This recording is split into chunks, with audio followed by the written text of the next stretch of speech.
Hello, living in Boulder vlog for 5:24 in the morning, Friday, the March 15th, 2019. I've been working on fixing links on my Google Earth pages on my website. I was a lot farther behind than I thought I was. I'm super high right now because I found I was looking for my Apple Apple iMovie remote, and so I opened up my cabinet back there, and I saw my weed grinder, and I opened it up, and there was a bunch of weed in there. I was like, what the heck?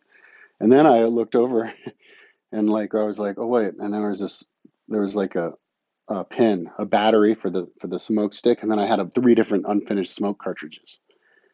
And then I told my roommate that, and he was like, well, you just want another joint? And I was like, okay. So it's kind of slow. It's quite.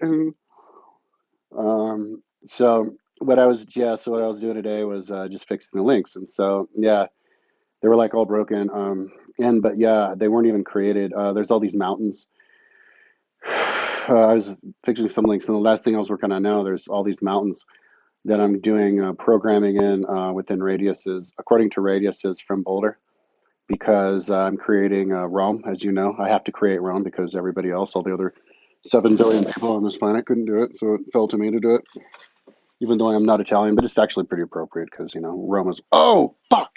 Oh god, Rome is the people's city, um, and yeah, so anybody should do it. So I'm actually honored that I do it.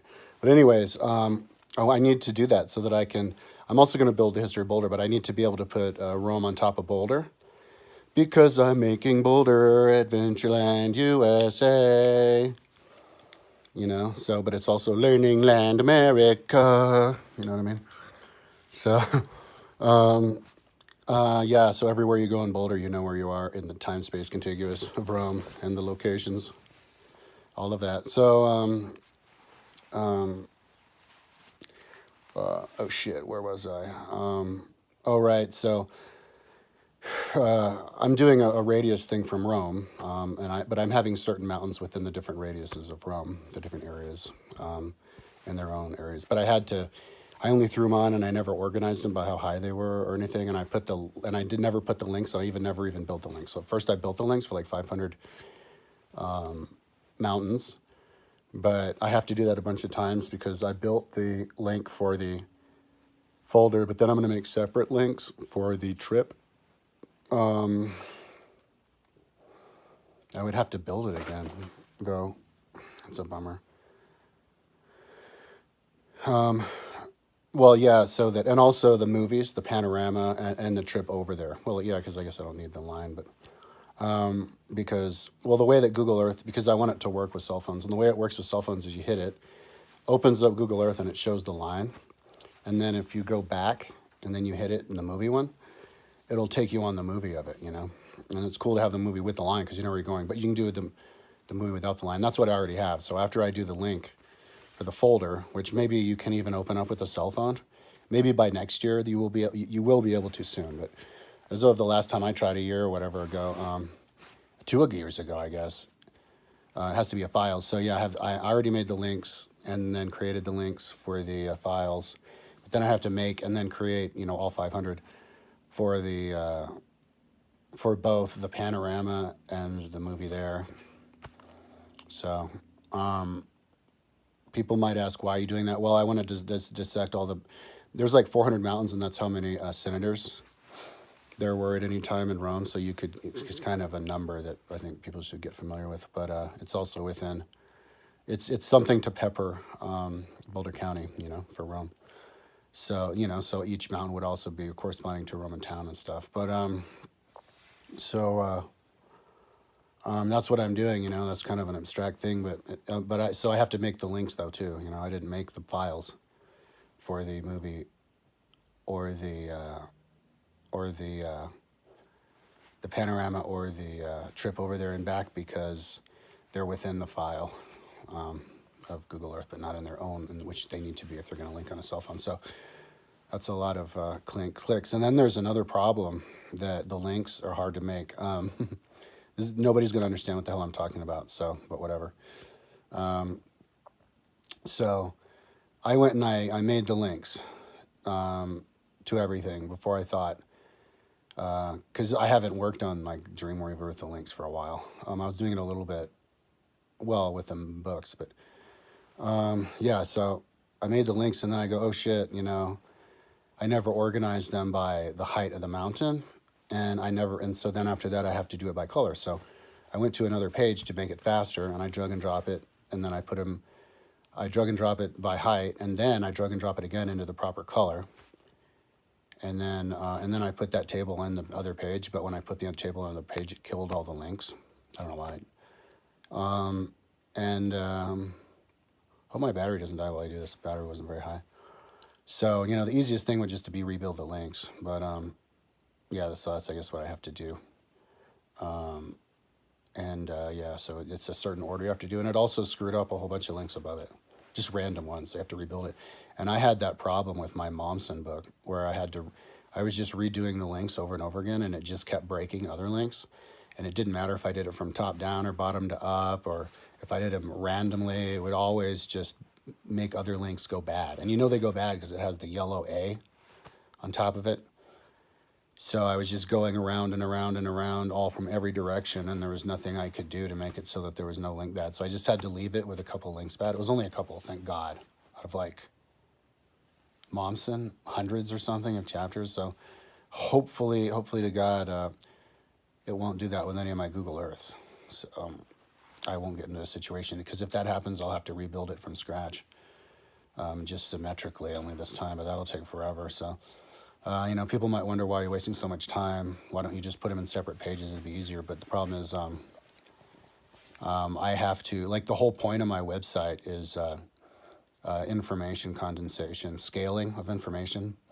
I want to make the world's first speed reader friendly website.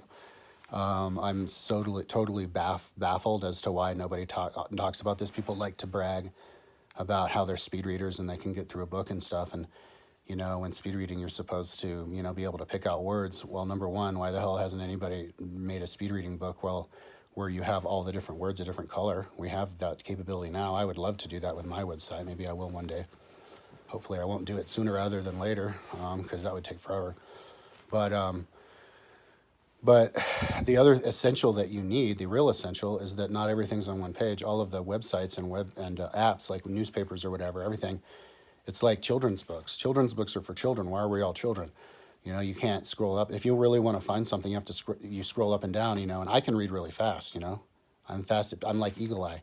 Like if I was trying it today. This weird stuff. Because at first I didn't want to prefix the links, so I just drug them over. But anyway, I was randomly, so I had to like scan and find a mountain just by the name out of 40 of them. But that wasn't a problem. I could just scan up and down. I was like, oh yeah, immediately I found it.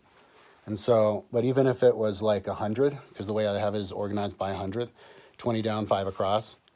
And so if I'm looking for a particular word, and it's not alphabetical, and I just have to find it like a needle in a haystack, a 1 in 100, that actually would not be hard for me, because I would just scan 1 through 5 and I would see it in one of them. Because, I'm used to this stuff. It's what I do all day, every day. But so as soon as you develop the skill of speed reader, and I don't see why anybody else wouldn't have it. I mean, I think generally not even that good at finding things, I'm always misplacing my mouse and my phone and my stuff, and I'm looking around where the hell, so I don't think I'm any better than anybody else. But so you just scan and you find it. And so anyways, so if you can find something that quickly on one page, one scan, then you would also, if you're going to stay true to the speed reader, you have to not just have it in one page worth, but you have to have it be able to scroll down a really long ways as well. And so I have all these things thrown in the page, and I mean, all these history books are on one page. I have 3,100 page Momsen in one page. I have plenty 200 page book in one page. I have a few books that are 3,000 pages on my website, and it's awesome to be able to just scroll up and down and find stuff. So, putting all of those links, like all of the mountains and all the different stuff, even if it's hundreds, is worth it, because it makes it so that you can scan, like it also links really quickly that way, from the top, skinning, just linking up to down, and then within the page when it's all already loaded, and then you scroll like this, and then so you can read words, and it's the best way to, and it works the same way as like zooming in and out on Google Earth works, because like you see the list, and you click one, and then you see another list with hundreds. And I don't, the reason that we don't have websites designed like that is because I can tell, because nobody else has websites designed like that. So, even though it takes forever, I have to do it because it seems like nobody thinks about it. So I have to show everybody, but even if it takes a long time. So luckily the computers these days are faster. So I'm just going to go and, I'm doing fixing those ones that I never organized. And then I'll go and do other stuff. So I figured the rest of the week, I didn't really listen to anything because I wanted to concentrate on this. It was kind of confusing. First time I was doing it for a while, this type of thing. So I was listening to today. I found out he's good. He's good to listen to. To hear what he's saying when you can't give 100% to what you're listening to. Like a book. If the computer's speed reading a book to you, you can't really pay attention if you're paying attention to something else. So yeah, he's good. Simon Whistler, he's good to talk about all this stuff. Yeah, interesting things that I never knew. So anyways, that's enough today. Hopefully by tomorrow, I'm gonna work for another few hours probably. I worked yesterday until I got tired. I'm totally nocturnalized now, but I'm gonna go and finish these links and listen to, I guess, tomorrow of today I found out. But I listened to the Constitution a few times today on my computer. Okay, later.